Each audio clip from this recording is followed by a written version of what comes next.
भरलं वांगं आपण नेहमी बनवतो. सुकं वांगं, आचारी पद्धतीने वांग्याची भाजी. पण आज आमच्या आजीच्या पद्धतीने बोंबील घालून मसाली वांग्याची भाजी बनवली. बनवायला सोपीच पद्धत, रोजच्या साहित्यात तयार होते, पण तोंडाचा स्वादही वाढतो. चपाती, भाकरी, भातासोबत तर मस्तच लागते. नमस्कार मंडळी, श्रीदेवी किचन प्रतिभास रेसिपीमध्ये खूप खूप स्वागत आहे. आज आपण आजीच्या पद्धतीने गावरान वांगं पाहतोय. सुरुवात करूया. तर बोंबील वांग्याची भाजी बनवण्यासाठी इथे भाजण्यासाठी मी घेतले आहे 2.5 ते 3 इंच एवढा ओल्या नारळाचा तुकडा आणि मध्यम ते लहान आकाराचे 3 कांदे. तर कांदे आणि खोबरं आपण भाजायला ठेवूयात. आधी ओलं नारळ भाजून घेऊयात. एकसारखं उलटपालट करून भाजून घेऊयात, म्हणजे आपण जर भाजायला ठेवलं तर मग करपून जातं किंवा बाहेरूनच खूप जास्त जळतं. म्हणून मग एकसारखं भाजण्यासाठी उभं राहून उलटपालट करून ओले नारळ भाजून काढून घेतले. त्याच जाळीवर कांदे भाजायला ठेवले. आता वांगीही मी असे 1/2 किलो वांगेही पाण्यात ठेवले होते. त्यानंतर आता बोंबीलही कांदे भाजेपर्यंत असे साफ करून घेतले. 1 ते 1.5 इंचाचे असे तुकडे करून घेतले. हे पहा, एवढे असे मी बोंबलाचेही तुकडे करून घेतले. एक तर 4 ते 5 एवढे सुके बोंबील होते. आता बोंबील आपण धुवून घेण्यासाठी एका छोट्याशा भांड्यामध्ये पाणी घेऊयात. कोमट असं पाणी घेतलं आणि हे बोंबीलचे तुकडे यात घालूयात. एक 2-3 मिनटं बोंबीलचे तुकडे पाण्यात ठेवूयात, म्हणजे भिजून वरून माती, खवले वगैरे निघून जातात. त्यानंतर कांदेही भाजून झाले होते, काढून घेतले आणि ओले नारळही आपण आधीच भाजून काढून घेतले. थंड झाल्यानंतर असे मी तुकडे करून घेतले, बारीक काप करून घेतले. अर्धा ते पाऊण इंच आल्याचा तुकडा घेतला. 2 ते 3 हिरवी मिरची, देठासहितच मूठभर कोथिंबीर, 10 ते 12 लसूण पाकळ्या. यासोबतच इथे मी काही मसालेही घेतले आहेत. तर कांद्याचा जो वरचा हा जास्तीचा काळा भाग आहे तो आपण काढून घेऊयात. गॅसवर कांदा भाजला आहे तर असा वरून जरी हा काळापट दिसतो पण आतमध्ये कडक असतो. मग वरचा भाग खूपच जास्त काळा झालेला असतो. तो थोडासा मी काढून घेतला. नाही घातला तरी काही हरकत नाही, पण वरचा जास्तीचा मी थोडाफार काढून घेतला. त्यानंतर यासाठीचे काही मसाले घेतले. 1.5 ते 2 चमचा एवढे धने, 1.5 ते 2 चमचा एवढे तीळ, 1 चमचा जिरे, 1 चमचा एवढी खसखस, अर्धा ते पाऊण इंच दालचिन्याचा तुकडा, 2 ते 3 लवंगा, काळी मिरी आणि फुटाण्याची डाळ किंवा 2 चमचा एवढी डाळवं, 2 ते 3 चमचा एवढी डाळवं घेतली. खसखस, दालचिनी, लवंग, काळी मिरी, थोडीशी जावित्री आणि दगडफूल यामुळेही वांग्याच्या भाजीला खूप छान चव येते. मसाला वेलची असेल तर त्यातही थोडीशी अर्धी मसाला वेलची घ्यायची. अजूनच भाजीला मस्त असा स्वाद आणि सुगंधही येतो. आता कांदे जरी आपण भाजून घेतले तर आतमध्ये हे पहा थोडासा कडक असा भाग आहे. हे पहा, थोडासा लालसर आणि पांढरट असा कडक भाग दिसतो. तर आता तव्यावर मध्यम आचेवर तवा गरम झाला, यावर हे कांदे फोडून घेतले. यावरच थोडंसं फोडलेल्या कांद्यावर तेल घातले आणि या तेलात आता कांदा आपण उलटपालट करून घेऊयात. तर आतमध्ये थोडासा कच्चा असा कांदा राहतो, तर तेलात परतवल्यावर अजूनच थोडासा मऊ होऊन जातो. म्हणून एकाच मिनटं असं थोडंसं तेलावर परतवून घेतलं आणि तव्यातच मी बाजूला करून घेतला.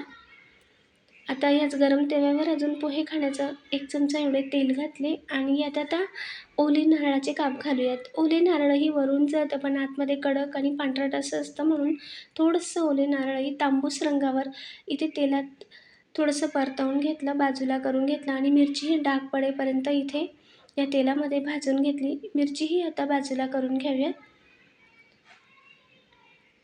त्यानंतर आता धने, तीळ, खसखस, खडे मसाले घालूयात. याच तेलात थोडंसं तेल यात शिल्लकच होतं. तवाही गरम आहे आणि आता गॅस मंद आचेवर केला, म्हणजे खसखसही जास्त करपायला नको, म्हणून मंद आचेवर करून अजून एखाद मिनटं मसाले भाजल्यानंतर आता कांदा खोबरेही मिक्स करून घेतले आणि यावरच आल्याचे तुकडे, लसूण पाकळ्या घालूयात आणि अजून काही सेकंदांसाठी हे एकसारखं उलटपालट करून घेऊयात. एकसारखा आता सर्व मसाला असा भाजून घेऊयात. गॅस मध्यम ते मंद आचेवरच ठेवला होता आणि त्यानंतर आता यात मी डाळवा आणि कोथिंबीर घातली. डाळवा आपला आधीच भाजलेलं असतं आणि कोथिंबीरही मग करपायला नको किंवा जास्तीच अशी काळी पडून जाते, म्हणून अगदी मी गॅस आता बंद केला आणि तवा गरमच आहे त्यावरच असं डाळवं कोथिंबीर उलटपालट करून घेतली आणि 2 मिनिटांनंतर आता सर्व मसाला काढून एका ताटात थंड होऊ देऊयात. मसाला थंड होते तोपर्यंत आपण इथे बोंबलाचे वरचे खवले किंवा माती काढून घेऊयात. तर एक 2-3 मिनटं झाले होते. मी यातील पाणी जे आधीचं पाणी होतं ते गाळून घेतलं होतं. नंतर आता दुसरे पाणी घातलं आणि आता धुवून घेऊयात. तर जास्त वेळ मी पाण्यात ठेवलं नाही. हवं तर तुम्ही साधे आपले नेहमीचं पाणी असतं त्या पाण्यातही बोंबील भिजू देऊ शकता 1-5 मिनटं. कोमट पाणी असेल तर 2-3 मिनटं. तर हे पहा, हा जो वरचा असा काळा धागा आहे तो असा बोंबलाचा काढून घ्यायचा. तर हे पहा, या पद्धतीने सर्व असा हा काळा धागा काढून घेऊयात आणि असं थोडंसं हाताने, हलक्या हाताने चोळून यावर जे खवले असतात, बारीक अशी रेती असते ती काढून घेतली आणि 2-3 पाण्याने साध्या पाण्याने धुवून हलक्या हाताने यातील पाणी निथळून घेतलं. बोंबीलही हलक्या हाताने धुवून घेतले. मसालाही थंड होतोय तोपर्यंत आता इथे मी वांग्याच्या फोडी करून घेतल्या. वांगं चिरून घेतलं.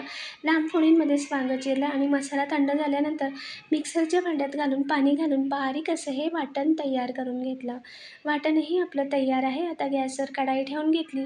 यात घालूया मोठा पाव चमचा एवढे तेल. तेल गरम झाल्यावर यात आधी वांग्याच्या फोडी घालूयात. यातील सर्व पाणी निथळून वांग्याच्या फोडी घातल्या. यावरच अगदी थोडंसं पाव चमचा एवढे मीठ घालूयात आणि मध्यम आचेवर वांगं आपण उलटपालट करून घेऊयात.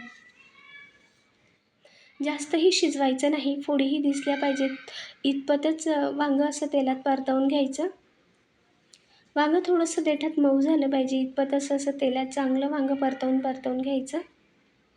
तर हे पहा, आता थोडंसं वांगं असं तेलात परतलं गेलं. गॅस मंद आचेवर केला आणि 1 ते 2 मिनटं झाकण ठेवून मंद आचेवर वांगं अजून थोडंसं देठापर्यंत मऊ होईल इथपर्यंत शिजवून म्हणजे तेलात परतवून काढून घेतलं. तर हे पहा, तेलात अजून परतवून मी काढून घेतले. यात आता थोडं तेल शिल्लक आहे. यातच थोडीशी हळद घातली, चिमूटभर हिंग घातले आणि यात आता पाणी निथळून घेतलेले बोंबीलचे तुकडे घालूयात.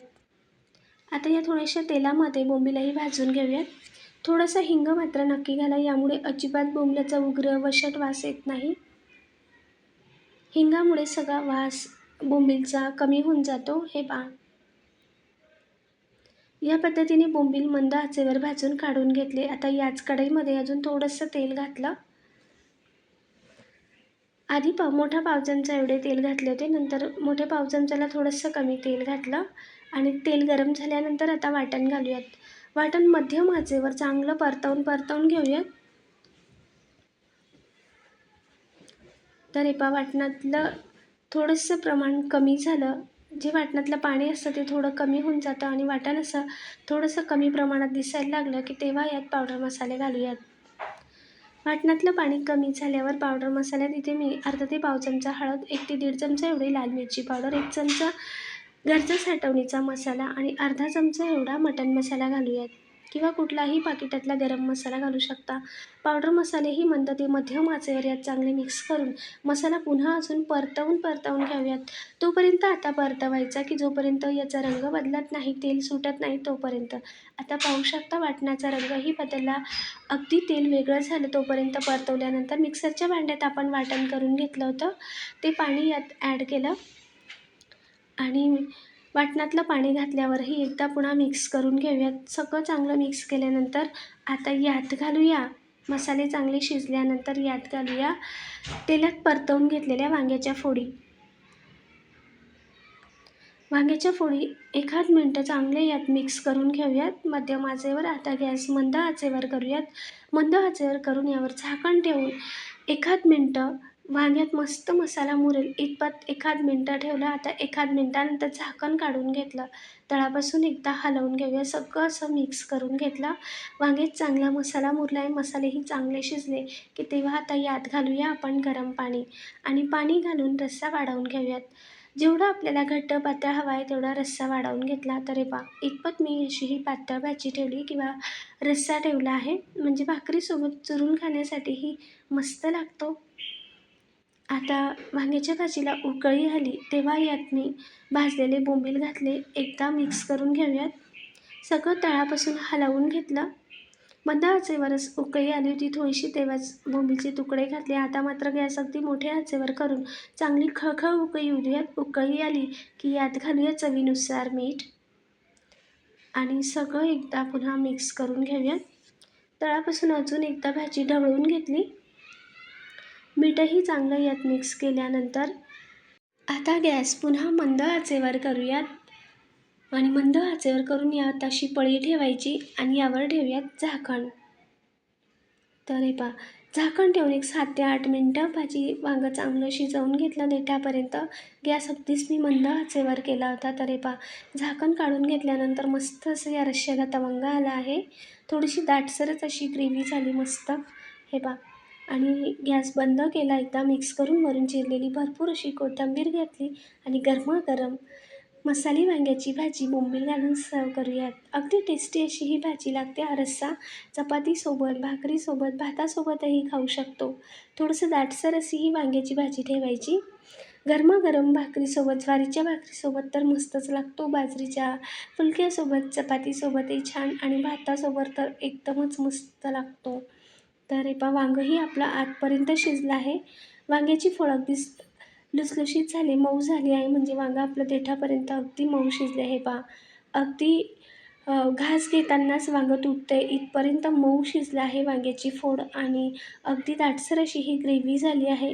बोंबीलही पाहू शकता, आतपर्यंत याच्या ग्रेव्ही मुरली आहे. छोटंसं निवेदन, रेसिपी आवडल्यावर लाईक, शेअर, सबस्क्राईब नक्की करा. कमेंटद्वारेही सांगा. पुन्हा भेटूया. धन्यवाद.